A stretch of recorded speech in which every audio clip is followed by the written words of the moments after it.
La incertidumbre es un componente inherente a las finanzas. En finanzas, la incertidumbre se manifiesta en las variaciones de las tasas de interés y los tipos de cambio, los precios de las acciones y las materias primas, y en otras variables similares.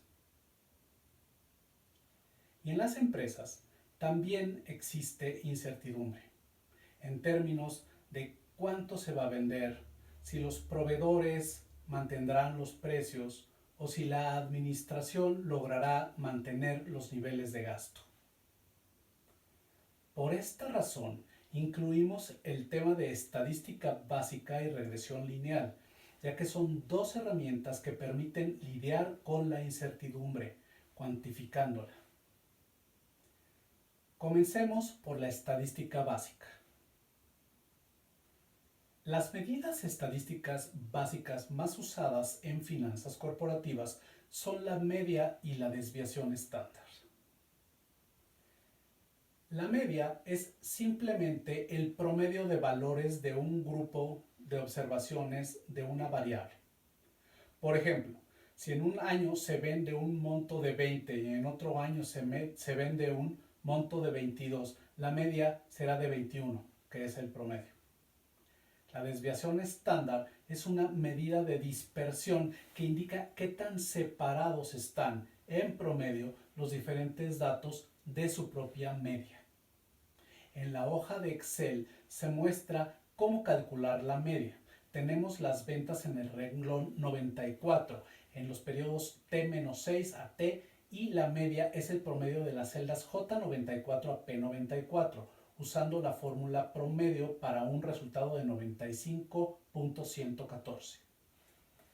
Una forma de entender el riesgo es cuantificar qué tanta dispersión existe en los valores de una variable. En finanzas, la medida de riesgo por excelencia es la desviación estándar. Para entender la desviación estándar, tenemos que obtener primero las diferencias entre los valores observados y la media de los mismos. Como se puede ver en el renglón 96, las diferencias son de 0.986, 2.286 y así sucesivamente, incluyendo diferencias negativas como el caso del menos 7.114. Si intentamos sacar el promedio de las diferencias usando su propio signo, vamos a cometer un error, ya que las positivas y las negativas se anularán. En lugar de eso, usamos una propiedad de la multiplicación que dice que el producto de dos números con el mismo signo es positivo, de manera que elevando al cuadrado cada diferencia, tanto positiva como negativa, tendremos un número positivo sobre cuya suma, que es de 894.769, podemos sacar un promedio de diferencias al cuadrado. Un detalle. El promedio de diferencias al cuadrado se obtiene dividiendo la suma entre el número de observaciones menos 1, debido a que el tamaño de muestra es pequeño. Esta es la fórmula que Excel usa para calcular tanto la varianza como la desviación estándar. La varianza es el promedio de diferencias al cuadrado, de nuevo usando el número de observaciones menos 1. Para poder entender el valor, tenemos que regresar a las unidades originales, de manera que sacamos raíz cuadrada y listo. Tenemos la desviación estándar con un valor de 12.212, que significa que las ventas tienen una variación promedio de más o menos 12.212 con respecto a la media. La distribución normal, o simplemente la normal, describe el comportamiento de numerosos fenómenos tanto naturales como financieros. Tiene muchas ventajas matemáticas, entre las cuales resaltan para finanzas que se puede modelar usando solo la media y la varianza y por consiguiente la desviación estándar. Otra ventaja es que si se combinan diferentes distribuciones normales relativas a diferentes variables, la distribución resultante es normal. Esto es la base para la teoría de portafolios y también para el modelo de evaluación de empresas que utiliza Intellectia Consultores, nuestra empresa, basado en el riesgo de los flujos de la empresa. La distribución normal tiene intervalos de confianza bien establecidos alrededor de la media, usando la desviación estándar, y se le conoce también como distribución acampanada simétrica. La normal teórica se ve así, con intervalos de 34.1 de probabilidad a más menos una desviación estándar para un total de 68.2%, con otro 13.6% a más menos dos desviaciones estándar para un total de 95.4% y con otro 2.1% a más menos tres desviaciones estándar para un total de 99.6%. Nótese que la nomenclatura de una normal se expresa en términos de su media y su varianza. Adicionalmente, existe la normal empírica, cuyas probabilidades son de 68% en un intervalo de más menos una desviación estándar, 95% a más menos dos desviaciones estándar y 99% a más menos tres desviaciones estándar.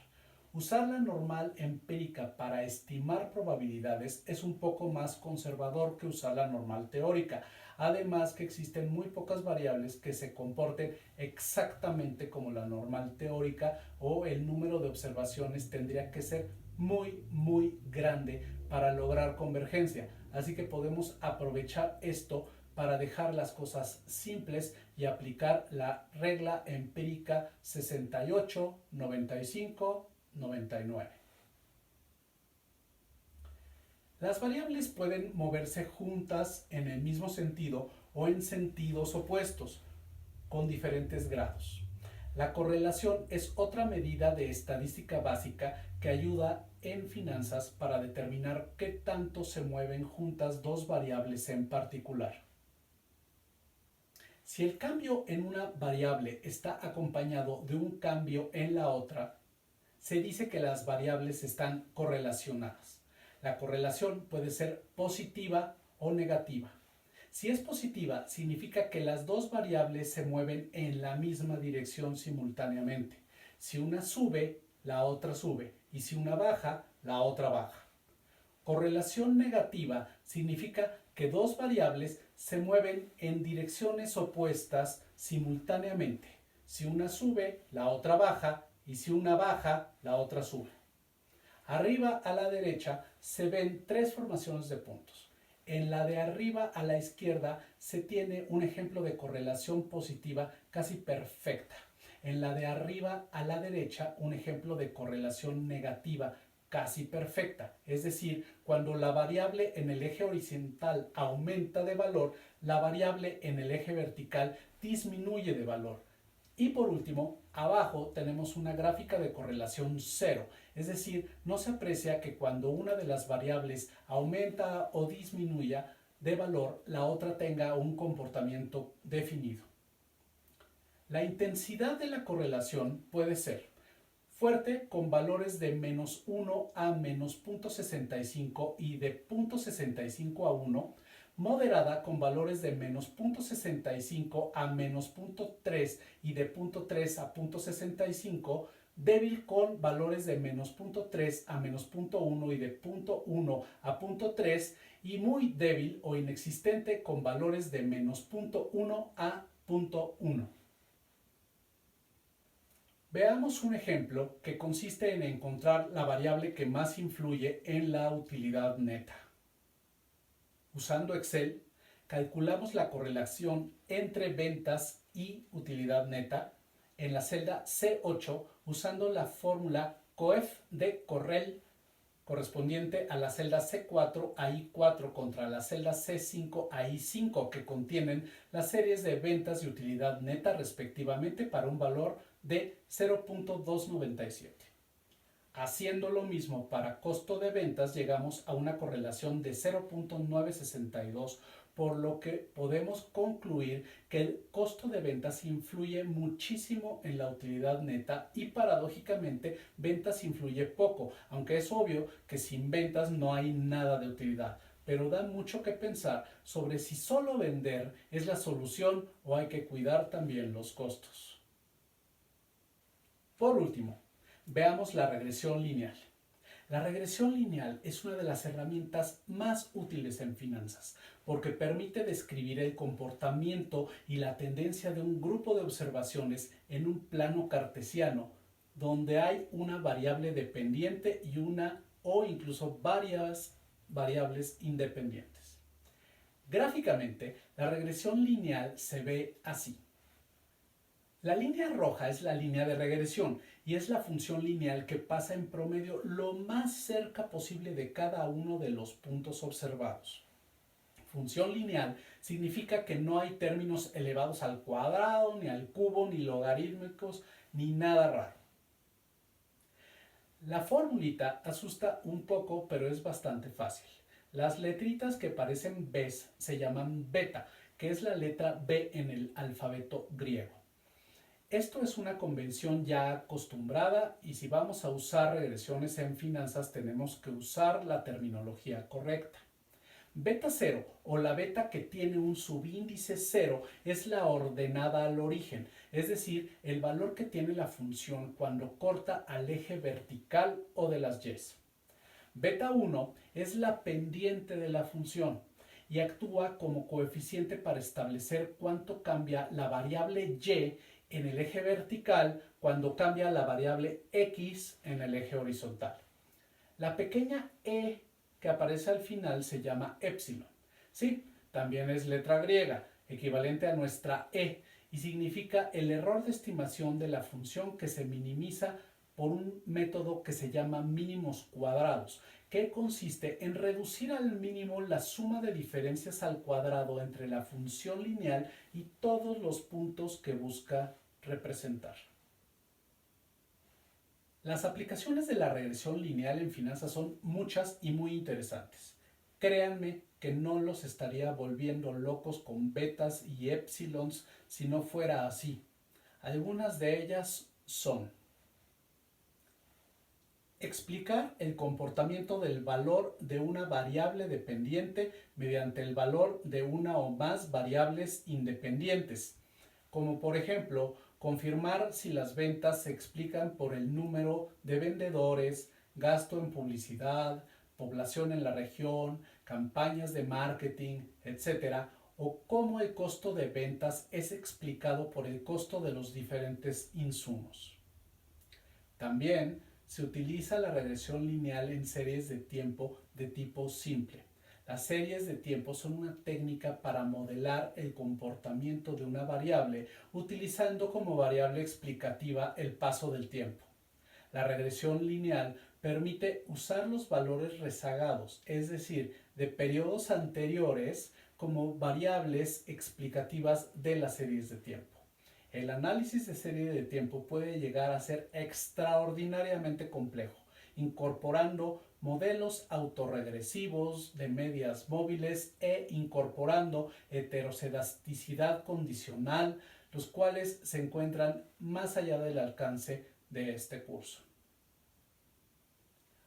Otra aplicación de la regresión lineal en finanzas, y quizá la más importante, es que permite hacer pronósticos mediante las técnicas de interpolación y extrapolación.